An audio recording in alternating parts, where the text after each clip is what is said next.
세계 가장 웃기는 주보에 나온 이야기인데, 주보 중에 담임 목사님이 한 20년 목회하시다가 은퇴하시는 날이었습니다. 목사님의 마지막 고별 설교를 마치자마자 성가대에서 몇 사람이 나와서 특송을 했습니다. 그때 특송 내용이 기뻐하라 기뻐하라, 새 시대가 찾아왔다. 저 뒤에는 못 알아듣죠. 어느 교회 목사님이 주보에 난대로 강구를 했습니다. 마지막 강구는 그동안에 우리 교회에서 정말 봉사하시던 장로님이 하나님 품에 가셨습니다. 이제 정말 강구를 했습니다. 자, 이제 다 일어나셔서 찬양합니다. 마지막 찬양, 이 기쁜 소식을 온 세상 전하세요. 왜 그렇게 좋았는지 말도 안 되지만은, 또 어떤 주보에 이번 주 일치와 화해를 위한 팀 모임은 다음 주로 연기합니다. 이유는 회원들끼리 충돌이 잦았기 때문에. 화목과 일치를 위한 커뮤니티가 있는데 자기들끼리 싸워서 연기를 했다고. 또 어떤 주보에 이번 토요일은 거라지 세일이 있습니다. 여러분 집에 쓸모없는 거, 자리만 차지하는 거, 오랜 시간 입다가 놔둔 거, 이런 물건들은 좀 거추장스러운 것들은 교회에다 갖다 놓으세요. 유용하게 사용할 것입니다. 그러면서 덧붙였습니다. 여러분의 집에 남편도 꼭 데려오세요. 자리만 차지하고 있거나 아니면은 추수감사절, 지금 꽤 많이 추수감사절을 지킵니다. 제 기억으로 1987년부터 11월 추수감사절을 지켰으니까 31번째, 그렇게 지키게 됩니다. 근데 금년만큼 뜻깊은 저한테는 정말 감사해야 되는가, 오늘 아침에도 감사해야 되는가, 이거 도대체 어떤 감사를 해야지라는 마음이 있었습니다. 그래서 이번 주 제목은 그래도 감사합니다. 어떤 상황 속에서도 그래도 감사합니다. 사실 어젯밤에 시카고에서 밤늦게 내려왔습니다. 여기 오니까 12시 넘어 도착했는데, 우리 교회는 우리 목사님, 우리 정 목사님한테 전화를 했습니다. 이제 자막을 몇 개 띄워야 되니까. 제가 그랬습니다. 그래도 감사합니다. 그리고 이제 자막에 1, 2, 3 몇 가지 이야기를 하니까 옆에 앉아있는 어떤 여자분께서 무슨 근거로 그렇게 이야기하냐고, 성경에 그런 근거가 있냐고. 그래서 한참 고민을 하면서 내려왔습니다만은, 오늘 추수감사절, 그런데 오늘 성경 본문과 연결해서 감사 말씀을 드리려고 합니다. 옆 사람들과 한번 손을 잡아보세요. 인사 한번 하세요. 해피 땡스기빙. 제대로 한번 해봐요. 아니, 저게 두 어르신께서 벌떡 일어나셔서 하시는데 너무 감사합니다. 좋은 일이 내년에 더 많이 있게 되길 바랍니다. 아프리카의 마사이족이라고 평균 신장이 180 이상이 되는 그런 마사이 부족이 있습니다. 이 부족은 아프리카 흑인들, 원주민들 중에서 가장 강한 부족입니다. 그래서 그 사람들끼리 하는 이야기가 싸워서 얻은 것이 아니라면 의미가 없다고. 내가 싸워서 쟁취하지 않은 것이라면, 내가 노력해서 얻은 것이 아니라면 아무런 의미가 없다라는 말이 있을 만큼 그들은 싸워서 쟁취해서 획득하는 것을 명예롭게 여기는 그런 부족입니다. 마사이족입니다. 이 마사이족은 사자들도 이 마사이족을 무서워합니다. 봐요, 진짜입니다.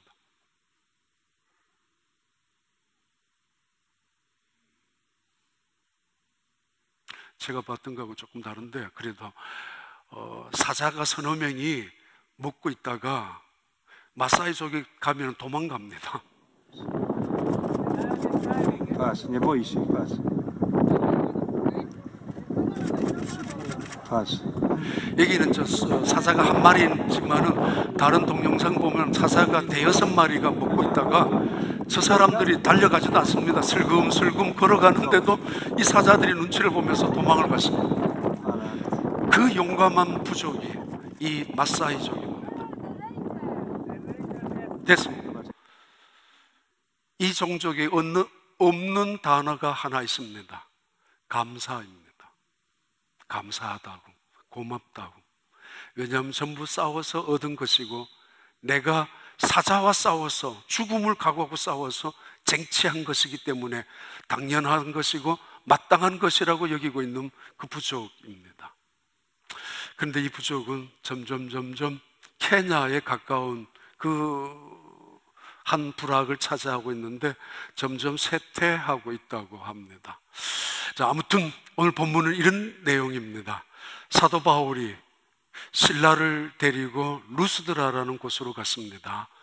솔직히 말하면 원수들이 살고 있는 땅입니다.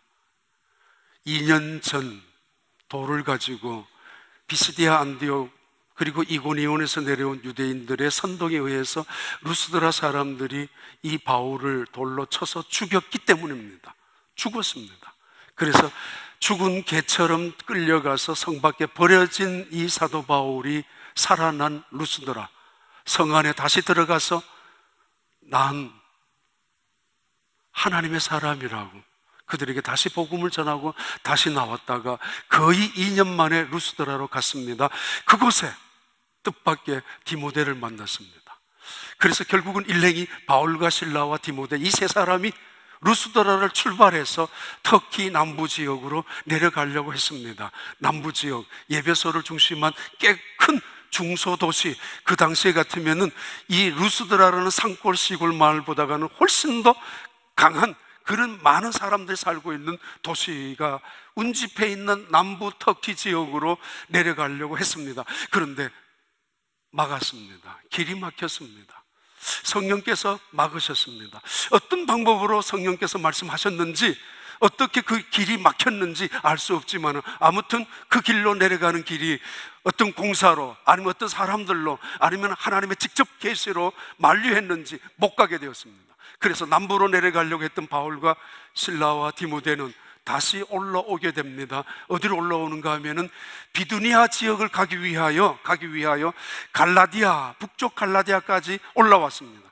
그런데 부르기아와 갈라디아 그것을 거쳐서 비두니아라는 제일 북쪽으로 올라가고 싶었는데 이번에는 예수의 영이 나타나서 같은 의미입니다. 성령께서 또는 이번에는 예수의 영이 나타나서 그들의 길을 막았습니다.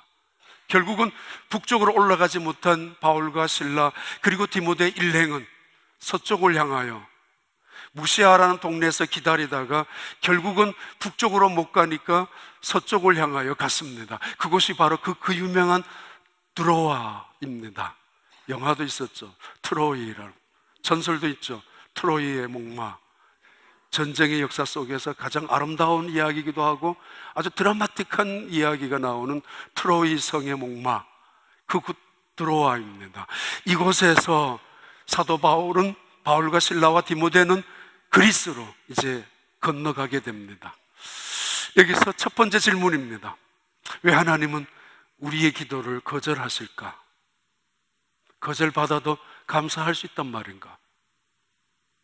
하나님은 왜 우리가 가는 길을, 하던 일을, 그것도 도둑질하기 위하여, 내 개인을 잘 살기 위하여 돈 벌러 가는 것도 아닌데도 불구하고 가는 길을 왜 가끔씩은 막으시는가? 왜? 우린 그래도 감사해야 되는가? 라는 첫 번째 질문입니다. 사도행전 16장 6절부터 7절까지 한번 보겠습니다. 6절, 16장 같이 읽습니다. 성령이 아시아에서 말씀을 전하지 못하게 하시거늘 그들이 부르기아와 갈라디아 땅으로 다녀가, 이때에 성령께서 어떤 방법으로 말씀하셨는지는 모르겠지만 그러나 분명한 거, 분명히 그들이 가는 길이 아니다라고 느꼈을 만큼 막았습니다. 그런데 그들이 아시아로 가기를 원했습니다. 아시아는 인도나 인도 차이나 반도 거쳐서 중국, 한국까지를 말하는 게 아니라 이때 아시아는 터키, 특별히 남부 지역, 그 지역을 소아시아라고 불렀습니다. 바로 그 지역, 아시아 지역에 그래도 모여있는 사람들이 끼어있는 도시를 중심에서 복음 전파를 하고 싶었던 사도 바울의 걸음을 막으시는 하나님, 문을 닫으시는 하나님. 왜? 그의 꿈과 그의 가슴 속에 품고 있는 기도마저 거절하시는 하나님. 왜 그랬을까? 더 나아가서 이들은 다시 올라갑니다. 7절 보면은 7절에 무시아 비르러 비두니아로, 제일 꼭대기입니다. 터키 북부 지역에 이르고 가고자 애쓰되 예수의 영이 허락하지 아니하는지라. 또 한 번 길이 막힙니다. 거절을 당하고 있습니다. 가는 길이 막히고 있습니다. 복음을 전파하기 위하여 나아가고 있는데 도대체 왜? 그럼 이런 상황 속에서 우리는 그래도 감사해야 되는가? 그래도 제목을 그렇게 했습니다. 그래도 감사해야 된다고. 어떤 분 정말 신실하게 기도를 했습니다. 응답이 이루어진 사람도 있습니다. 그런데 응답이 이루어지질 않았습니다. 더 이상 기도할 의욕도, 더 이상 기도해야 될 기쁨도 인내도 없습니다. 왜 기도하느냐고. 분명히 하나님을 위하여 나아가는데 가는 길마다 막히고 있습니다. 때로는 이것이 하나님의 뜻이라고, 여기가 이 직장이, 이 사업장이 마침내 하나님의 기도의 응답이라고 생각하고 마침내 모든 길이 그렇게 열렸기 때문에 아주 정확한 시간에, 그래서 이것은 하나님의 축복으로 시작한다라고 그렇게 했는데 어느 날 그 길이 막혔고 오히려 더 큰 절망으로, 더 큰 실패로 부딪혀 올 때가 있습니다. 왜 그런 일을 우리에게 당해야 되는가? 여기서 이런 대답을 먼저 하셔야 됩니다. 하나님의 거절하심은 하나님의 사랑입니다. 하나님께서 우리의 가는 길을 막으시는 이유는 새로운 길이 있기 때문이고, 더 좋은 계획이 하나님의 나라를 위한 하나님의 또 다른 계획이 있기 때문에 내가 가는 길을 막으시고 결국은 이 직장에서, 저 직장에서, 이 사업장에서, 아니면 이런 관계, 이런 사건을 통해서 마치 가는 길이 점점 막혀서 마지막 순간에는 두 손을 들고 하나님이 원하시는 자리에 옮겨올 수밖에 없는 상황으로 이끄시는 하나님. 그래도 감사합니다 아니라 그래서 감사하는 것입니다. 그래서 어떤 남편이 몸이 안 좋았습니다. 옆에 아내가 따라다니면서 반찬을 못 먹게 합니다. 아예 술 같은 건 입에도 대지 못하게 합니다. 심지어는 음식을 싸들고 다닙니다. 물을 들고 다니고 밥통을 들고 다닙니다. 왜요? 남편을 사랑하기 때문에. 그 거절은 사랑입니다. 거절받은 것이 모욕을 당하고 실패를 당하고 하나님으로부터 버림당한 것이 아니라, 배신당한 것이 아니라 사랑입니다. 가던 길이 멈추고 원하던 꿈들이 그 방향으로 나아가서 복음을 전파하는 것인데도 불구하고 길이 막혔습니다. 왜 나에게는 이런 일이, 다른 사람은 하는 일마다 문이 잘 열리고 형통하는데 나는 왜 이렇게 문이 자꾸만 닫히고 있는가? 때로는 원망할 때도 있지만은 문이 닫히면 하나님께 새로운 계획이, 또 다른 문이, 아니 더 좋은 계획이 하나님께 있기 때문입니다. 그래서 감사하는 것입니다. 아이가 엄마한테 어느 날 쫓아와서, 조그마한 4살짜리 아이가 오빠가 들고 있는 칼이, 누나가 들고 가고 있는 그 칼이 너무 좋아서 칼 하나 사달라고 엄마가 이야기합니다. 너 하면서 엄마는 다른 생각을 갖고 있습니다. 얘한테 칼을 주면 위험하기 때문에 다른 선물을 줄 거라고. 그래서 그 아이를 만족시켜 주기도 합니다.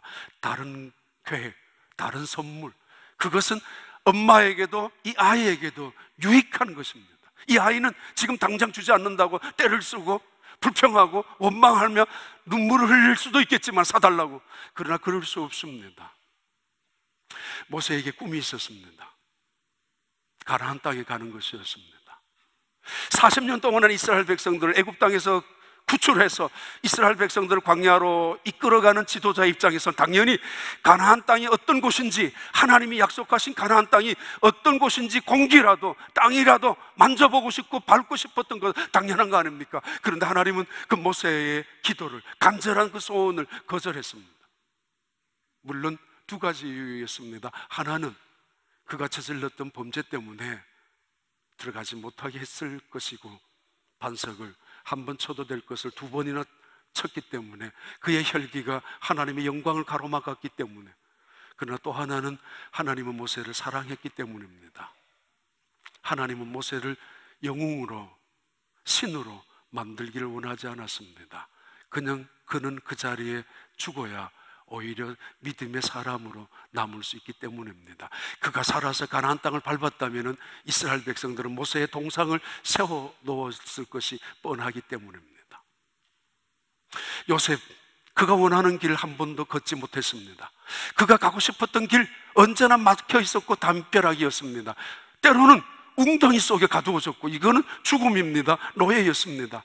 때로는 마지막 길도 없는 감옥에 가두어졌습니다. 그런데 그는 한 번도 그런 길 앞에서 절망하거나 불평하지 않았습니다. 그 길을 인도하신 하나님의 신실하심을 믿었기 때문입니다.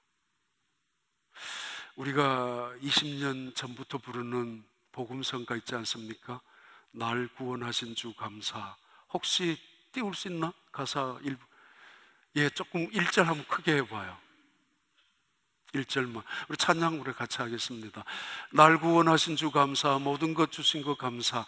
1891년 스웨덴의 구세군에 다니는 성도 한 분이 지은 가사가 구세군 해보에 1891년, 지금부터 100년 훨씬 전에 시작되어진 가사입니다. 근데 이분은 그때 37세가 되어서 척추 하반신 마비 환자였습니다. 하나님을 믿고 하나님을 섬기고 하나님의 구세군 교회에서 가장 존경받는 그런 젊은 지도자 중에 한 사람이었지만은, 뜻하지 않게 상상도 못했지만은 이런 이 스웨덴의 이 가사가 나중에 1920년도에 미국으로 건너와서 영어로 번역이 되었습니다만은, 원래 스웨덴의 가사는 34가지의 감사입니다. 우리 같이 한번 찬양합니다.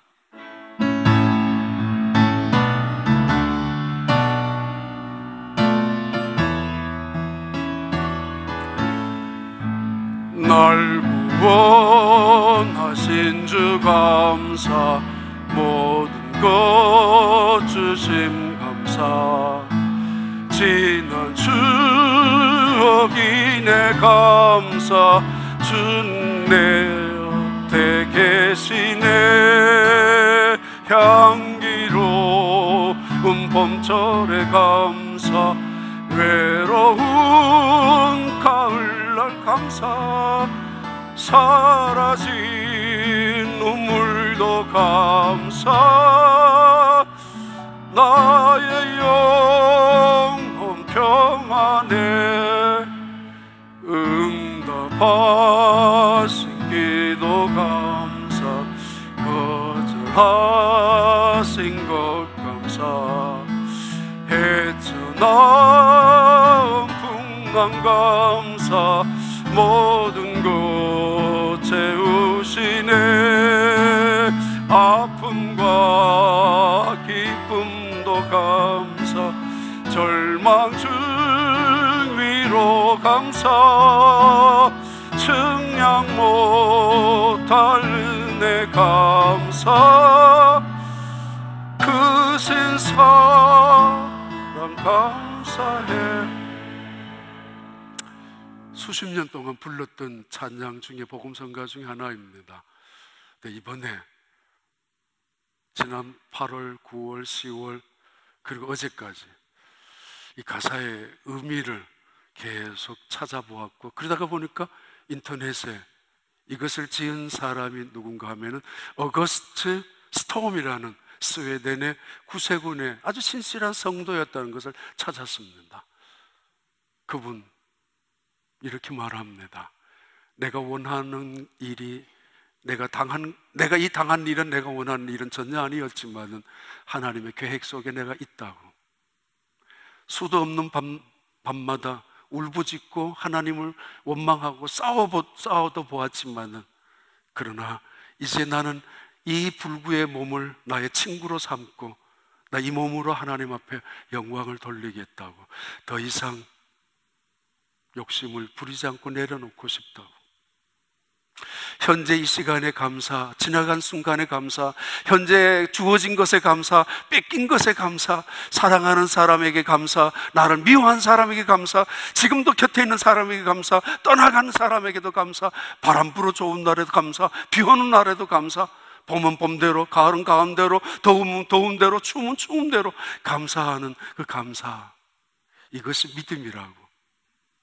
불평이란 하나님이 하시는 일에 대해서 딴지를 거는 것입니다. 불만이란 하나님이 하시고 있는 일에 대해서 내 생각과 내 고집을 통해서 하나님을 향하여 항의하는 것이고, 하나님 앞에 못마땅하다라고 쏟아내는 것을 불평이라고 하고 원망이라고 합니다. 이것은 하나님을 믿지 못하는, 하나님의 그 신실하심을 믿지 못하고, 전능하심을 믿지 못하고, 하나님의 그 사랑을 거절하는 그런 불신앙이라고 맞습니다. 기도 거절받은 거 있습니까? 아직도 기도가 응답되지 않았습니까? 오히려 기도 응답되어진 게 너무도 황당한 기도의 응답이 있습니까? 이거는 아닌데 내가 그렇게 하려고 그렇게 기도하며, 아니 그렇게 하면서 하나님 앞에 순종하고, 때로는 참아가고, 때로는 용서하고, 때로는 인내하고, 그러면서도 베풀며 살아왔는가? 내가 이 기도의 응답을 위해서도 그 일 하나님이 축복해 주실 것 같았는데, 아니면 가던 길이 여전히 멈추고 있습니까? 닫혀 있습니까? 문이 다 닫혀 있습니까? 실패자라고, 이제는 끝이라고 절망하지 마십시오. 하나님은 더 좋은 계획을, 새로운 일을 위하여, 나를 위하여 다른 문을 열고 계신 하나님, 그 하나님이 바울과 실라와 디모데, 더더구나 새롭게 합류한 디모데까지, 그러면 더 좋은 일이 이루어질 줄 알았고, 디모데와 바울의 고향이었거든요, 이 터키의 남부 지역은. 그러면 훨씬 더 복음을 힘차게 전할 거라고 생각했었지만은, 하나님의 생각은 그들의 생각과 전혀 다르게 그들을 들어와야 돼 몰아놓고 결국은 유럽에, 그리스 땅으로 건너가게 하시는 것이 하나님의 계획이었습니다. 만약에 바울 일행이 그 자리에서 인도로, 중국으로, 한국으로 건너왔었다면 어떻게 되었을까? 지금까지 기독교가 사실은 번영할 수는 없었을 거라고 일반적으로 신학자들은 그렇게 생각합니다. 유럽으로 건너간 복음, 알렉산더와 로마 시대를 통해서 길이 발전이 되면서, 행정적으로 통일이 되면서 기독교가 접목이 되고, 그 기독교가 유럽 전체 문화, 문명의 혜택과 발전을, 질을 바뀌어준 놀라운 역사의 기본이 바로 기독교 역사였습니다. 산적들이었던, 솔직히 말하면 해적들이었던 바이킹이나 게르만, 전부 다 그런 사람들이었지만은, 이 기독교의 정신이 신이 계신다, 하나님이 계신다, 그 하나님이 이 세상에 예수 그리스도를 보내셨다라는 신적인 이 헤브라이즘의 정신을 통하여 그들의 문화와 문명은 급속도로 바뀌게 되었고, 그들의 생각이 바뀌기 시작했던 것이 기독교의 역사를 통해서 가능했었습니다. 원래 헬라이즘은 인간이 절대였습니다. 인간이 최고였습니다. 그래서 이 하나님은 새로운 계획을 위하여 그들을 건너가게 하셔서 유럽에 복음을 전파하시는 하나님의 계획, 이 역사가 이 인류 역사를 변화시키는 사도 바울의 발걸음이었습니다. 두 번째, 16장 우리 8절부터 한번 볼까요? 사도행전 16장 8절.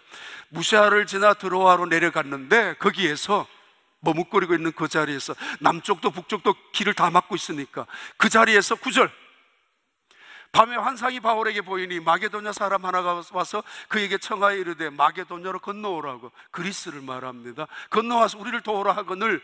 자, 10절 함께 읽습니다. 10절에 바울이 그 한성을 보았을 때 우리가 곧 마게도냐로 떠나기를 힘쓰니 이는 하나님이 저 사람들에게 복음을 전하라고 우리를 부르신 줄로 인정함이로라.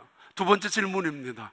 하나님은 가끔씩 우리에게 환난을 허락하십니다. 왜? 절망케 하십니다. 왜? 죽음을 경험하게 하십니다. 왜? 그래도 감사해야 되는가? 하나님은 가끔씩 우리의 육체에 질병을 주시기도 하시고, 때로는 그 질병이 사탄이 주는 가시처럼 치명적인 우리의 삶을 힘들게 만들 때가 있습니다. 왜? 건강하면 훨씬 더 복음을 전파할 수 있을 것이고, 내 자식이 잘 되면 훨씬 더 세상으로부터 하나님께 영광을 돌릴 것이고, 세상으로부터 야, 믿음의 사람들은 저렇게 사는구나, 하나님이 복을 주시는구나 라고 생각할 것이고, 내가 가고 있는 직장에 형통하게 하는 사람으로 세워졌을 때, 내가 하고 있는 사업이 형통하고 성공했을 때, 이게 하나님께 영광이 될 수 있지 않습니까? 그런데 왜 때로는 무너지는 자리에, 또는 나에게 치명적인 건강의 약점을, 질병을 주시느냐 말입니다. 왜? 그리고 그래도 감사할 수 있어야 되는가? 아니, 이 느닷없는 질문에 제가 비행기 안에서 우리 정 목사님한테 전화로 자막을 불러주었습니다. 옆에 있던 여자분께서 무슨 근거로 그렇게 하느냐고, 그 근거를 말씀드립니다. 10절 다시 한번 보겠습니다.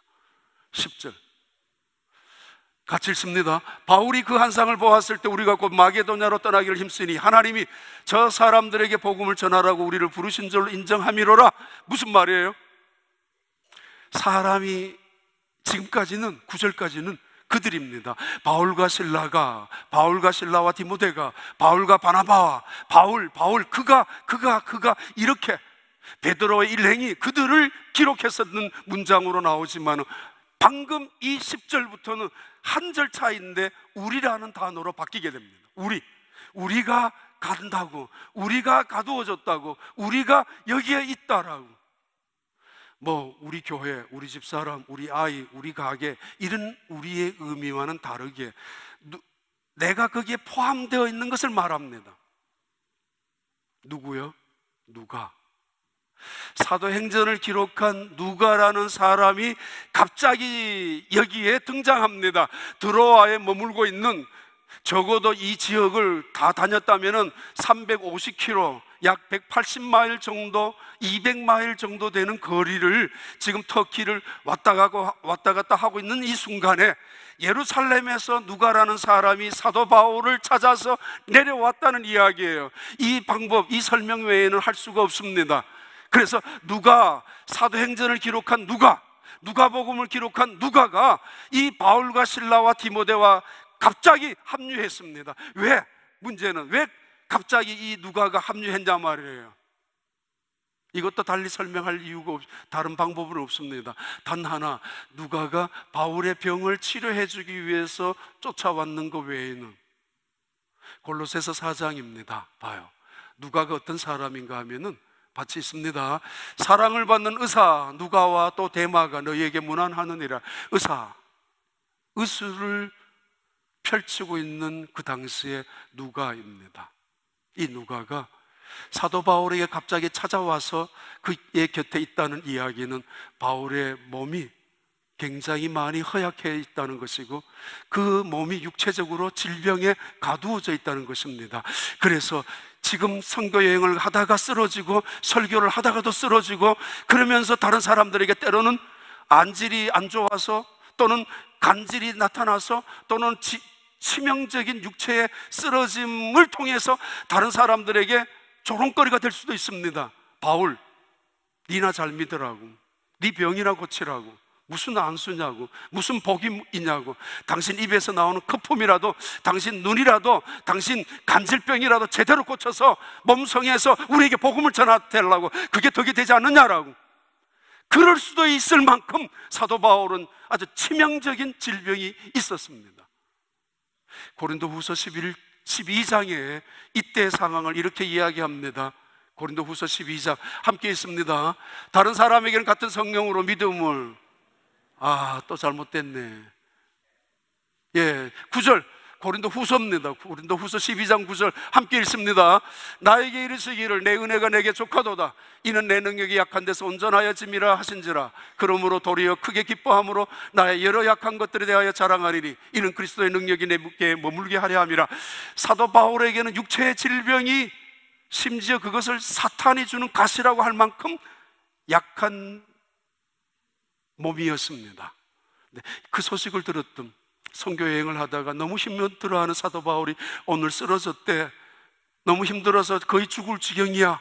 얼마 전에는 돌에 맞아서도 다시 일어설 수 있었던 사도 바울이지만은 이 선교를 하면서 긴 여행 속에서 어디서 잠을 자요? 여관이 있어요? 호텔이 어디에 있어요? 숙소 밤에 밖에서나 안에서나 아무 데서나, 아니 먹을 거 있으면 먹지만 없을 때가 훨씬 더 많았을 것이고, 그러면서 그의 병은 점점 악화가 되었을 텐데, 하나님은 그를 세상 사람들의 모든 병은 안 고쳐준다 할지라도 사도 바울의 병만은 고쳐주어야 했음에도 바울이 그 병을 고치기 위하여 하나님 앞에 기도했습니다. 그런데도 하나님은 거절했습니다.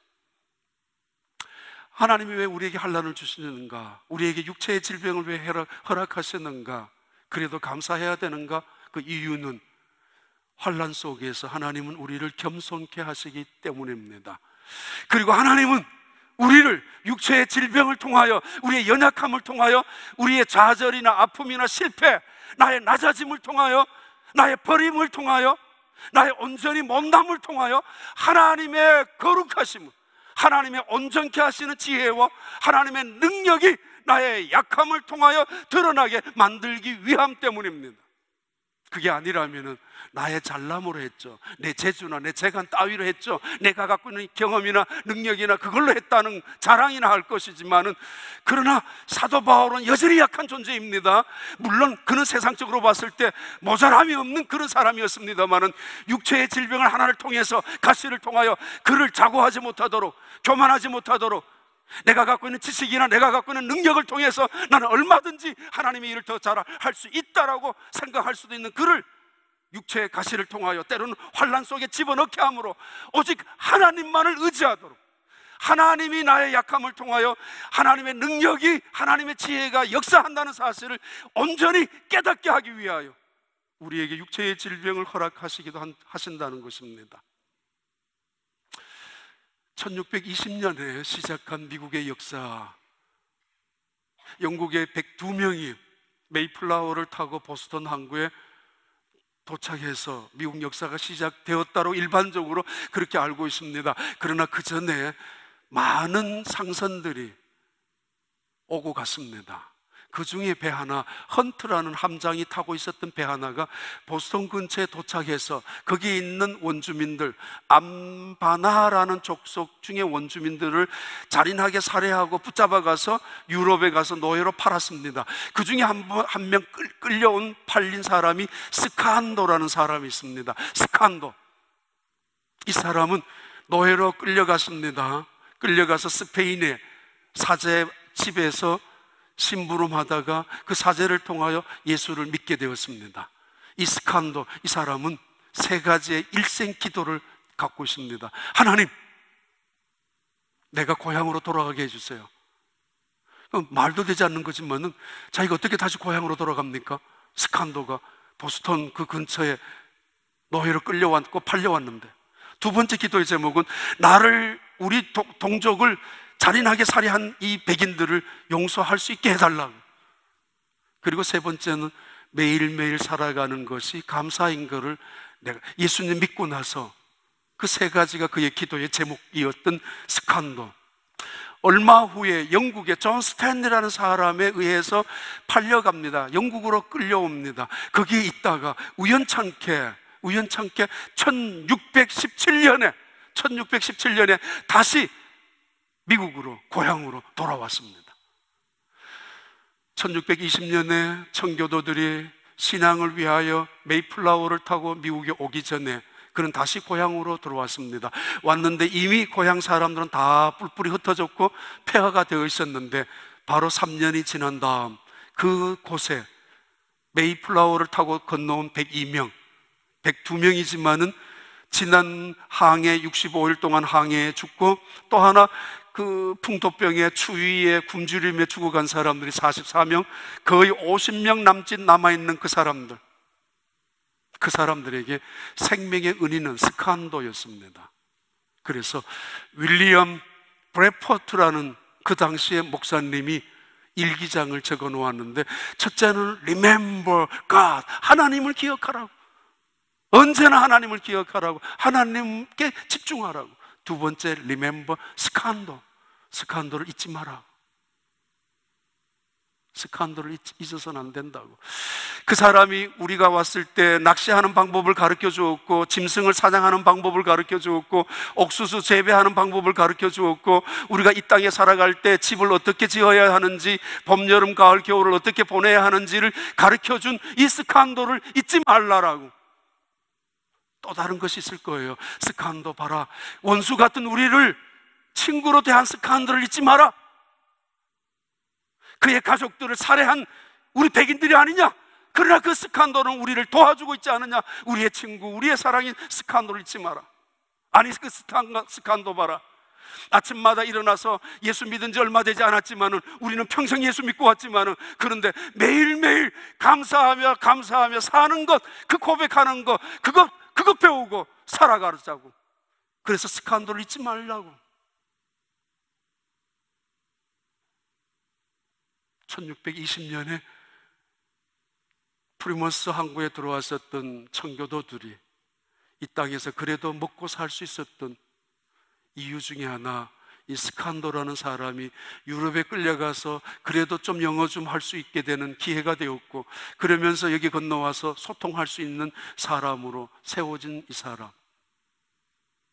한때는 환난 속에서 또는 버림당한 속에서 백인을 원수를 갚아야 되겠다는 생각을 품고 살았던 이 사람이지만은, 예수 믿고 나서 하나님의 사랑을 깨닫고 나서, 그리스도의 사랑이 무엇인가를 깨닫고 나서 매일매일 나는 감사하며 살겠다고. 난 감사하며 살겠다고. 그것을 어찌면은 우리에게 낚시하는 방법을 가르쳐 준 것보다가, 짐승을 사냥하는 방법을 가르쳐 준 것보다가, 그렇게 살아가는 모습을 우리에게 보여준 스칸도를 잊어서는 안 된다라고. 예수 믿으려면 그렇게 믿으라고. 어쩌면 그러지 않았을까? Remember 스칸도. 윌리엄 브래포트의 일기장 속에 남아있는 글입니다. 왜 우리는 감사해야 합니까? 절망 가운데, 또 환난 가운데, 육체의 질병 가운데 나를 겸손하게 만드는, 나를 정말 겸손하게 만드는 하나님의 손길 때문이고, 내가 약할 때에 하나님의 강함이 비로소 내 안에 머물기 때문입니다. 그래서 사도 바울은 자랑합니다. 나는 내가 갖고 있는 걸 자랑하고, 나는 내가 잘된 것을 자랑하고, 나는 내가 이 세상에 내놓을 수 있는 많은 것들을 자랑할 수 있는 사람이었지만은, 그것이 아니라 나는 가난한 것과 궁핍한 것과 약한 것들과 실패한 것과 버림받은 것들을 나는 자랑한다고. 이것이 왜 감사하느냐고. 내가 그 궁핍할 때 하나님의 은혜가, 내가 약할 그때 하나님의 능력이 더욱더 역사하기 때문이라고. 그래서 나의 나됨이 오직 하나님의 은혜라고 고백합니다.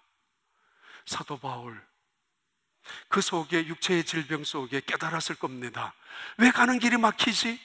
왜 이쪽 길은 막히냐 말이야. 하나님은 왜 자꾸 나를 이쪽으로, 왜 나는 기도도 했는데 건강마저도 회복시켜 주지 않으신 하나님을 보면서 원망할 수도 있었을 텐데, 그는 그러지 않았습니다. 바로 이 사건 후에 빌립보를 지나가는데, 빌립보에 가자마자 감옥에 가두어졌었던 사도 바울, 그 감옥에서 매를 맞습니다. 감옥에 들어가기 전에 한 여자를 고쳐줍니다. 귀신병에 들린 여자를, 점을 치고 있었는데 그 여자를 고쳐준 그 이유 때문에 그 여자를 종으로 삼고 있는 주인이 고발했습니다. 고발당하고 난 이 바울과 실라는, 디모데는 어디 갔었는지 하여튼 죽도록 얻어맞았고, 그리고는 이 감옥에 들어갔습니다. 빌립보의 감옥에 그때 갔었습니다. 감옥 앞에. 우연히는 아니지만 그때 문시원 장로님 아들하고 문장로님도 그때 거기서 만났습니다. 감옥에. 바울과 실라가 가두어졌던 그 감옥. 그런데 피투성이가 되고 쓰러져서 가두어진 이 감옥에 바로 앞에 있었습니다. 이 감옥에 눈이 뜨자마자, 정신이 깨자마자 찬송합니다. 서러워서 내 팔자가 이러냐고? 아니, 원망해서 너무도 통곡하는 찬양이 아니라, 얼마나 은혜로운 찬양인지, 얼마나 아름다운 찬양이었는지, 얼마나 거룩하게까지 한 찬양이었는지, 옆에 있었던 다른 죄수들이 가만히 듣고 있었습니다. 낮에 짜증납니다. 힘듭니다. 얼마나 밤에는 자야 됩니다. 조그마한 짐승 소리만 들려도 당장 이 죄수들, 험악한 인간들, 그리고 사나운 그 범죄자들이 이 사람! 그 짐승들을 향해 소리쳐야 되는 그 밤중에 바울과 실라가 찬양하고 있는 것이 얼마나 아름다웠는지, 얼마나 거룩하기까지 했는지 그들이 듣고 있었습니다. 매를 맞고 들어온 것이, 억울하게 들어온 것이, 남의 다른 사람을 고쳐준 것이 무슨 죄가 되어서 감옥에까지 와서 쇠사슬에 묶여져 있는 바울과 실라는 감사하다고. 얼마 전까지만 하더라도 내가 스데반을 죽였던 사람이었는데, 내가 예수님 이름 때문에 이렇게 맞을 수 있다니, 내가 예수님 이름 때문에 내가 이런 옥 속에 들어가둘 수도 있다니 은혜라고. 내가 왜? 다른 사람은, 아니 내가 왜? 할 만큼 하고, 그리고 내가 왜? 하나님의 일을 하고 있는 내가 왜? 이제는 안 해! 라고 할 텐데, 가슴을 찢으면서도 눈물을 흘리면서 그는 감사했을 것입니다. 하나님 감사하다고. 내가 주님 이름으로 이 자리에 있기 때문에. 환난은 아직 실패가 아닙니다. 육체의 질병은 하나님으로부터 버림받은 증거도 결코 아닙니다. 하나님의 손길입니다. 하나님의 능력이 임하는, 하나님의 영광이 나타나는, 은혜를 은혜되게 만드는 사건이, 사도 바울은 거기서 깨달았을 것입니다. 내 생각대로 하는 거, 내 방법대로 하는 거, 옳다라고 하는 거, 때로는 마가는 싫다라고 했던 거 깨달으면서 후회하면서, 내 방법대로 되는 것이, 내 길대로 딱딱 이루어진다는 것이 축복은 아니다라고 생각하는 거, 성령님께서 말씀하시고 예수의 영이 말씀하시고 하나님이 말씀하시면서 하나님의 뜻대로 살아가는 것이 은혜라는 거, 믿음이라는 거 비로소 더 깨달았을 것입니다. 그게 믿음이에요. 그게 감사예요. 믿음과 신앙은 하나가 되는 거 아닙니까? 그래, 마지막에 그냥 제목 한번 읽어보겠습니다. 자막 한번 띄워봐요. 감사하는 기독교의 정신이며, 감사하는 세상을 향한 나눔입니다. 그리고 감사는 은혜이며 사명입니다. 그리고요, 감사는 인격이며 믿음입니다. 감사로 충만한 사람은 믿음이 충만한 사람입니다. 자, 불평은 불평을 낳습니다.